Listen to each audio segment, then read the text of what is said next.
नमस्कार प्रिय दर्शकों, आप देख रहे हैं ज्योतिष मंत्रा। प्रिय दर्शकों, माँ भगवती शक्ति काली के एक ऐसे मंत्र की चर्चा है जो माँ काली को जगाने के लिए और साथ ही साथ अपने हर कार्य को सिद्ध कराने के लिए है।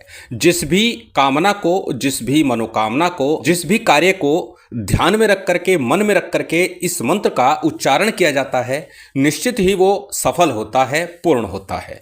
माँ काली को जागृत करने के लिए अत्यंत प्रभावी मंत्र माना जाता है। निश्चित ही माँ भगवती काली की विशेष कृपा बनती है। पूर्व में भी अनेक बार चर्चा करते हुए बोल चुका हूं, इस कलिकाल में 4 विशेष शक्तियां अत्यंत प्रभावी हैं जो शीघ्रता के साथ, पूर्णता के साथ अपना प्रभाव दिखाती हैं और शीघ्र ही जागृत होकर भक्तों के मनोरथ को पूर्ण करती हैं। माँ काली, हनुमान जी, भैरव जी और माँ बगलामुखी, इन सभी शक्तियों का इस कलिकाल में अत्यंत महत्वपूर्ण स्थान है और अनुभव में पाया है जब जब जिसने इन शक्तियों के शरणागति प्राप्त की है उनके कार्य सिद्ध हुए हैं, मनोरथ सिद्ध हुए हैं, सर्व प्रकार के सुख वैभव प्राप्त हुए हैं, शत्रुओं का नाश हुआ है और अपने जीवन में सुख और आनंद की प्राप्ति की है। आज जिस मंत्र प्रयोग की चर्चा है, माँ भगवती काली का अत्यंत प्रभावी मंत्र माना जाता है। सावर मंत्र है और किसी प्रकार की क्लिष्टता इसके विधान में तो है ही नहीं।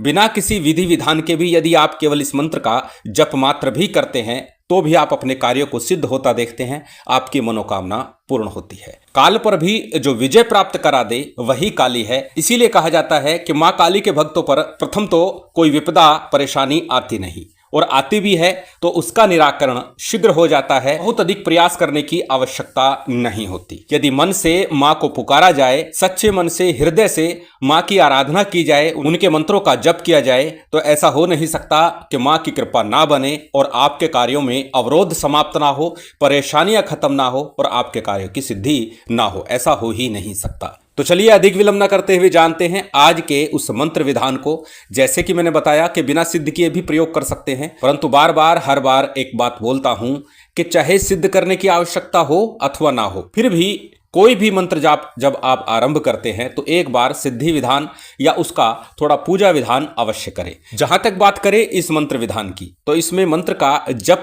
पर्याप्त है। साथ ही मां भगवती काली को लौंग, इलायची, बताशे का भोग देना है। जहां तक बात करें इस प्रयोग के लिए सामग्री की, तो सामान्य पूजन सामग्री जो भी आपकी व्यवस्था बन सके, जो आप सामग्री ले सके, जिसमें अक्षत, पुष्प, धूप, दीप, नैवेद्य, फल फूल, मिष्ठान जो भी ले माँ भगवती काली के निमित्त जो उन्हें प्रिय है, लाल रंग की वस्तुएं हो, लाल रंग के पुष्प हो, लाल रंग का आसन हो, ये सभी सामग्री जितनी आप व्यवस्था कर सके वो इस पूजन काल के दौरान आप अपने पास रख सकते हैं, ले सकते हैं। यदि बात करें किस दिन इस साधना का आरंभ करना चाहिए, कब करना चाहिए, तो माँ काली की आराधना के लिए मंगलवार, शनिवार का दिन सर्वोत्तम माना गया है। उसमें भी मंगलवार को अष्टमी तिथि हो, शनिवार को चतुर्दशी या अमावस्या तिथि हो तो ज्यादा श्रेष्ठ है। परंतु जिस दिन भी साधना करें उस दिन सिद्धि योग अवश्य देख लें। सिद्धि योग होने से आपकी साधना को बल मिलता है, आपकी साधना शीघ्र सफल होती है। तो जिस दिन सिद्धि योग चल रहा हो उस दिन से मां की आराधना आरंभ कर सकते हैं। कब करनी है? प्रातःकाल, संध्या काल, रात्रि काल, किसी भी समय इस साधना का आरंभ आप कर सकते हैं। कोई निश्चितता नहीं है, कोई बाध्यता नहीं है कि रात्रि काल में ही करना है या प्रातःकाल में करना है। ज्यादा श्रेष्ठ होता है जब शक्ति की आराधना करें तो रात्रि का समय उत्तम माना जाता है। तो अच्छा होगा यदि सूर्यास्त के बाद इस साधना का आरंभ करें। परंतु यदि सिद्धि योग प्रातःकाल चल रहा है और आपकी व्यवस्था रात्रि काल में नहीं बन पाती, आपको समय नहीं लग पाता, तो आप प्रातःकाल भी इस साधना को करके अपने मनोरथों की सिद्धि कर सकते हैं, माँ काली को जगा सकते हैं, माँ काली के दर्शनों का लाभ भी ले सकते हैं। अब करना क्या होगा? सबसे पहले अपने घर में उत्तर अथवा पश्चिम मुख होकर के बैठ जाइए। यदि आप प्रातःकाल कर रहे हैं तो पूर्व मुख होना ज्यादा बेहतर होगा, तो संध्या काल में कर रहे हैं, रात्रि काल में कर रहे हैं, उत्तर पश्चिम मुख होना ज्यादा श्रेयकर होगा। तो जिस भी समय साधना कर रहे हैं उसके अनुसार आप अपने व्यवस्था कर लीजिए। अपने सामने किसी चौकी पट्टे के ऊपर लाल रंग का वस्त्र बिछा लीजिए। माँ भगवती शक्ति काली का और भगवान शिव का चित्र स्थापित कर लीजिए। साथ ही अपने गुरु का अथवा गुरु गोरखनाथ जी का चित्र स्थापित कर लीजिए। बात यदि करें दीपक की, तो तिल तेल का अथवा घी का कोई भी दीपक आप लगा सकते हैं, चाहे सरसों तेल हो, तिल तेल हो या फिर गाय का शुद्ध देशी घी हो, जो भी व्यवस्था हो वो दीपक आप लगा सकते हैं। सबसे पहले थोड़ा शुद्धि आचमन कर लीजिएगा।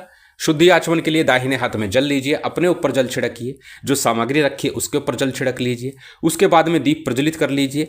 दीप प्रज्वलित करने के बाद में आपको संकल्प लेना है। दाहिने हाथ में अक्षत पुष्प जल इत्यादि ले लीजिए, अपना नाम बोलिए, गोत्र बोलिए, उस दिन का तिथिवार नक्षत्र बोलिए, साथ ही अपनी कामना बोलिए, अपना मनोरथ बोलिए। अब यदि आप रोग से परेशान हैं तो रोग निवृत्ति के लिए इस मंत्र का जप कर रहा हूं ऐसा वर्णन कीजिएगा। यदि आप अपने प्यार को पाना चाहते हैं, कोई आपका अपना दूर चला गया है, तो उसके लिए निवेदन कीजिएगा। यदि कार्य व्यवसाय ठीक नहीं चल रहा, उन्नति नहीं हो रही, तो उसके लिए आपको संकल्प लेना है। संकल्प में ही आपको अपनी समस्या का, अपनी कामना का, अपनी परेशानी का, अपने कार्य का वर्णन करना है और उसके बाद इस मंत्र का जप करना है। संकल्प के उपरांत में संकल्प के लिए लिया गया अक्षत पुष्प जल किसी थाली प्लेट में अथवा दीपक के सम्मुख छोड़ दीजिए। उसके बाद में सामान्य सा पंचदेवों का पूजन कर लीजिए। गणपति का, गुरु का, कुलदेव, पितृदेव, स्थानदेव, इन पंचदेवों के पूजन के साथ ही भगवान शिव का शक्ति के साथ पूजन आपको संपन्न कर लेना है। जब जब शक्ति का पूजन होता है तो भैरव जी का पूजन भी अनिवार्य रूप से कर लेना चाहिए। तो भैरव जी का पूजन भी आपको कर लेना है। गुरु गोरखनाथ जी का चित्र लगाया हुआ है, तो गुरु पूजन के दौरान ही गुरु गोरखनाथ जी का पूजन भी कर लीजिएगा। सामान्य पूजन विधान है, जितनी व्यवस्था है, जितनी सामग्री है, उसी से आपको ये पूजन विधान संपन्न करना है। जब आपका पूजन विधान संपन्न हो जाए, उसके बाद में सबसे पहले गणपति मंत्र और उसके बाद गुरु मंत्र का जप किया जाता है।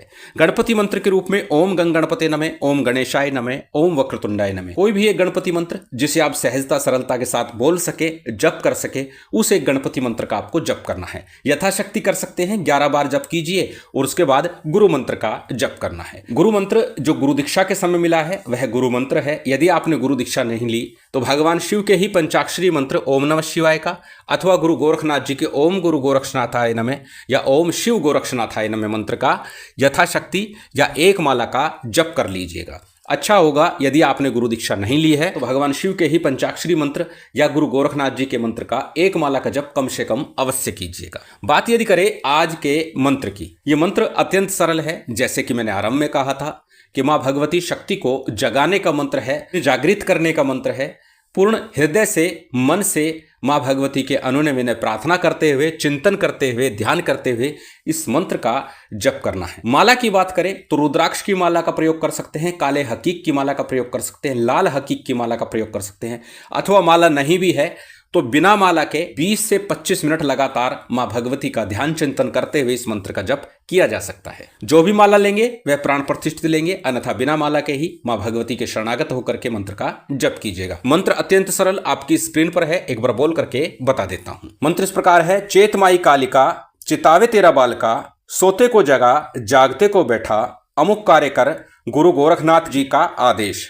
इस मंत्र का आपको 1 माला, 3 माला, 5 माला, 7 माला अपने कार्य के अनुसार, अपनी सुविधा के अनुसार, अपने सामर्थ्य के अनुसार इस मंत्र का आपको जप करना है। 1 माला भी कर सकते हैं, 3 माला भी कर सकते हैं। विषम संख्या में जितना अधिक कर सके उतना ज्यादा श्रेष्ठ होगा। जितने अधिक अनुनय विनय प्रार्थना के साथ, निवेदन के साथ, तीव्रता के साथ जप करेंगे और जितना अधिक जप करेंगे उतना शीघ्र मां की कृपा बनेगी। प्रिय दर्शकों, मंत्र जाप करते समय पूर्ण एकाग्रता और ध्यान लगाना अनिवार्य होता है और पूर्ण समर्पण के साथ मां का जप करें। जहां पर अमुख लिखा है वहां पर अपने उस कार्य का संकल्प में उच्चारण करना है, साथ ही साथ मंत्र में भी वो कार्य आपको बोलना है। जिसके लिए आप जप कर रहे हैं उस व्यक्ति का नाम बोल सकते हैं वशीकरण के लिए, या अपनी बीमारी को दूर करने के लिए कर रहे हैं तो बीमारी ठीक हो जाए या मेरा स्वास्थ्य ठीक हो जाए, इस प्रकार का आप वर्णन कर सकते हैं। व्यापार वृद्धि के लिए चाह रहे हैं तो धन की बाधा दूर हो, व्यापार वृद्धि हो, इस प्रकार का आप बोल सकते हैं। कहने का तात्पर्य है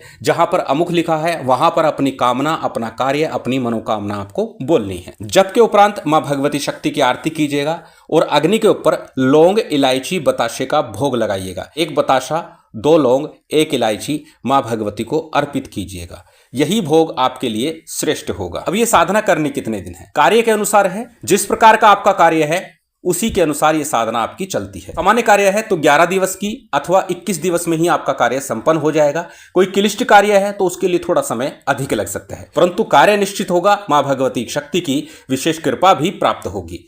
अत्यंत सरल मंत्र, अत्यंत सरल विधान है, करके लाभ अवश्य उठाइए। शिव शक्ति की विशेष कृपा आप सभी को प्राप्त हो, यही कामना है। उम्मीद करता हूं आज की ये जानकारी, ये वीडियो आपको अच्छी लगी होगी। यदि अच्छी लगी हो तो कृपया लाइक कीजिएगा, शेयर कीजिएगा। यदि चैनल पर नए हैं तो सब्सक्राइब कर बेल आइकन बटन दबा दीजिएगा। जय माता दी, जय श्री राम।